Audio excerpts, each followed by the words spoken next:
In this video, I'll discuss static methods and variables in the JDK libraries. Certain Java class libraries, such as the system and the math class, contain only static methods and variables. The system class contains utility methods for handling operating system-specific tasks. They don't operate on an object instance.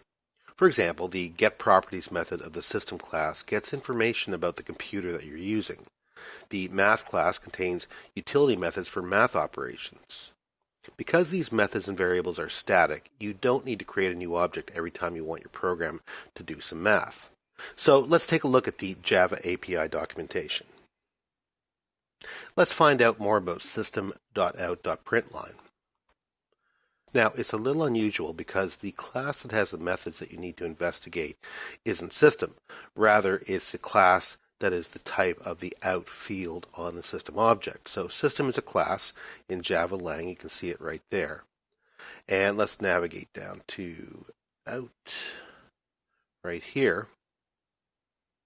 And out is a static field of system. This is the reason that you reference it from the class name and not from an object instance, system.out. Also, out is a reference type that allows calling println on the object type it references. Out is a static field of system and contains and is an object reference to a print stream object. Now, this is the field summary for the class system, and there is indeed a field called out, and it's of the type print stream. You can see it right there. So if I go ahead and click print stream, we can now see the details for that class, and if I scroll down to the method summary, go ahead and find that. There it is right there. We'll find, among many other methods, the print method and the println method. So you can see right here, there are several print methods, and there's println right there. Now, the print method is very similar to println, except that it doesn't create a new line after printing like println does. So Java provides wrapper classes for the primitive data types Boolean, double, and integer, and the wrapper classes also provide utility methods to work with the data. I'll look for Boolean right there. So there's Boolean. Now, a wrapper class is a class with the same name as one of the primitive data types. Wrapper classes are instantiated to contain a single value of the primitive type. And these are very useful classes because they provide methods to help you work with the primitive values stored within.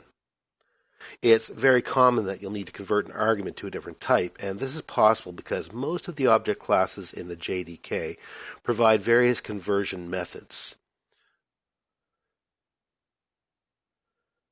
So there's parse Boolean right there.